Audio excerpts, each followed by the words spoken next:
S4 channel पर आप लोगों का फिर एक बार स्वागत है। साथियों, हमने कुछ दिन पहले सहारा इंडिया के निवेशकों का भुगतान तथा सहारा इंडिया के बंद होने से करोड़ों लोगों के बेरोजगार होने की समस्याओं को भारत सरकार से एक RTI के माध्यम से जवाब मांगा था, जिस RTI को भारत सरकार के द्वारा नियम विरुद्ध रूप से खारिज कर दिया गया और यह कहते हुए हमारे RTI को वापस कर दिया गया कि आपने संबंधित जानकारी गलत विभाग को प्रेषित की है, जिससे आपकी RTI खारिज किया जाता है। साथियों, नियम विरुद्ध हमारे RTI को खारिज करने का प्रथम अपील हमने उसी पोर्टल के माध्यम से कर दिया हूँ। आइए हम देखते हैं कि हमारे प्रथम अपील का क्या हो रहा है। हम पोर्टल पर चलते हैं। हम गूगल क्रोम पर आ गए हैं। अब गूगल क्रोम के सर्च बॉक्स में लिखेंगे RTI ऑनलाइन, ये RTI ऑनलाइन लिखने पर RTI ऑनलाइन का लिंक ऊपर ही अपीयर हो गया, उस पर हम क्लिक कर देंगे। जैसे ही हम उस पर क्लिक करेंगे, ये देखिए हमारे सामने RTI ऑनलाइन की साइट अपीयर हो गई। अब हम इस साइड में अपना स्टेटस देखने के लिए ये व्यू हिस्ट्री जो दिख रहा है बीच में न्यू के बगल में, व्यू हिस्ट्री पर चले जाएंगे। व्यू हिस्ट्री पर जाने के बाद हम यहाँ पे इंटर ईमेल आईडी, यहाँ पे अपना ईमेल आईडी डालना है, तो हम अपना ईमेल आईडी यहाँ पे इंटर कर लेते हैं।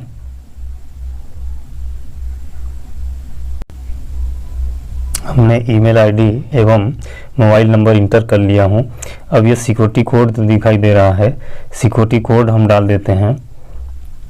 सिक्योरिटी कोड डालने के बाद हम लॉगिन करेंगे। लॉगिन करने के बाद देखते हैं कि हमारे अपील का क्या हुआ, क्या निराकरण हुआ। वैसे अपील की सुनवाई करने का समय सीमा 45 दिन निर्धारित होता है, अधिकतम 45 दिन, वैसे 30 दिन में जानकारी देना होता है। फिर भी हम देखते हैं, हम सबमिट बटन पर क्लिक करते हैं। जैसे ही हम सबमिट बटन पर क्लिक करेंगे तो एक OTP हमारे रजिस्टर्ड ईमेल पर भेज दी जाएगी। ये देखिए आ गया OTP रिसीव्ड ईमेल। अब हमारे ईमेल पर ये देखिए हमारा OTP आ गया है।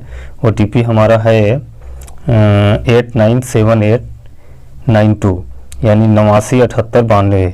अब इसको हम 897892 को हमें OTP उस RTI वाले में डालना है। ये यहाँ पे हम 897892 डाल देंगे।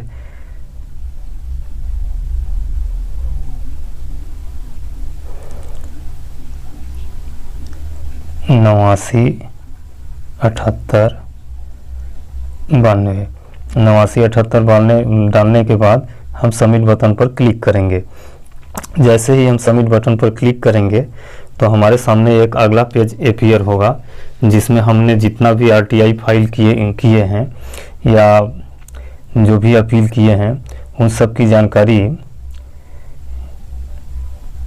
इस पेज में अपीयर होगी। ये देखिए ये आ गया। यहाँ पे हमारे द्वारा कुल 3 RTI लगाई गई है। रजिस्टर्ड RTI 4 है। अभी पेंडिंग अपील पेंडिंग में 2 दिखा रहा है, तो हम पेंडिंग अपील में क्लिक करते हैं। जैसे ही हम पेंडिंग अपील में क्लिक करते हैं तो हमारे सामने ये अपील दिखाई दे रही है, जो 20/5/22 को किया गया है और ये पहला वाला अपील है। अब इस अपील में क्या हुआ जो हम भारत सरकार से पूछे थे, तो हम इस अपील वाले पर क्लिक करते हैं। जैसे ही हम इस पर अपील वाले पर क्लिक करते हैं तो ये हमारा पहले का RTI रजिस्टर्ड नंबर है। इसमें हमने ये नाम गांव यहाँ पे दिया है। अब ये हमने अपील में क्या रिलीफ मांगे हैं या क्या लिखे हैं ये दिया है। मैं लिखा हूँ, सर मैंने सहारा इंडिया परिवार से संबंधित जानकारी NCDC से दिनांक 21/4/22 को NCDCO RE 22/0023 से मांगा गया था। हमारे आवेदन को दिनांक 19/5/22 को यह कहते वापस कर दिया गया और आवेदन को डिस्पोज कर दिया गया कि मांगी गई जानकारी NCDC से संबंधित नहीं है, जबकि राइट ऑफ इंफॉर्मेशन एक्ट 2005 की धारा 6(3) में स्पष्ट प्रावधान है कि अगर मांगी गई जानकारी गलत विभाग को भेजी गई है जो उनसे संबंधित नहीं है तो आरटीआई एप्लीकेशन को संबंधित विभाग को 5 दिवस के अंदर अंतरित किया जाएगा, जिसकी सूचना आवेदक को दे दी जाएगी। लेकिन हमारे आवेदन को डिस्पोज करके वापस किया गया है, जो गलत है और नियम विरुद्ध है, जिससे हमारे अपील को स्वीकार कर जानकारी प्रदान करने की कृपा की जाए। आवेदन की काफ़ी संलग्न है। ये हमने अपील लिख के पुनः अपील कर दिया हूँ। हमारा अपील 19/5/2022 को रिटर्न किया गया था और ये हमने 20 को अपील फाइल कर दिया हूँ। अभी अपील का निराकरण नहीं हुआ है। अब हम अपील के निराकरण के लिए देखते हैं तो ये जो बगल में दिख रहा है, इस पे दिखाई देगा कि अपील में क्या कार्रवाई हो रही है। ये देखिए फाइनल स्टेटस ये है हमारा, ये हमने जानकारी ये अपील किया हूँ।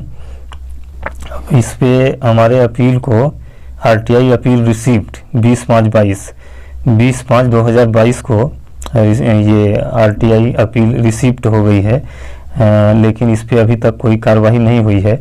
जैसे ही हमारे अपील पर कार्रवाई होगी हम आप लोगों को वीडियो बना के उसकी जानकारी आप लोगों को देंगे। अब 1 माह का समय है, क्योंकि 20/5/22 को हमारी आरटीआई अपील स्वीकार की गई है, तो 20/5 से 1 माह यानी 20/6 तक उनको देने का समय है।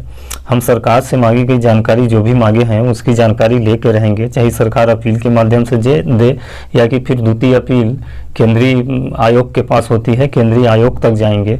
फिर भी अगर हमें जानकारी नहीं दिया जाता तो मैं पुनः फ्रेश आरटीआई लगाऊंगा, लेकिन सरकार से जानकारी लेकर रहूंगा कि इस तरह की जवाबदेही किसकी है कि जिससे लाखों करोड़ों गरीब लोगों का पैसा डूब रहा है तथा लाखों करोड़ों लोगों के जीविकोपार्जन का साधन समाप्त हो रहा है, लाखों लोग रोड पे आ जा रहे हैं।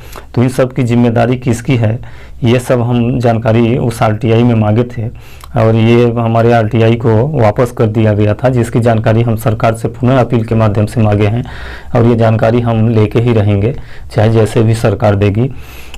हमारे अपील में क्या निर्णय होता है या कि अपील हमारा खारिज होता है, इन सब की जानकारी लेने के लिए कृपया हमारे चैनल को आप सब्सक्राइब कर दें और बेल आइटम को भी दबा दें, ताकि अगर हम अपील से संबंधित निर्णय की जब जानकारी दें तो इसकी नोटिफिकेशन आप लोगों तक पहुंच सके।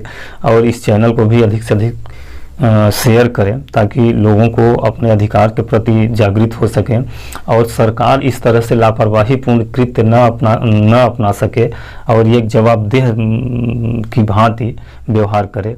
जी दोस्तों, नमस्कार।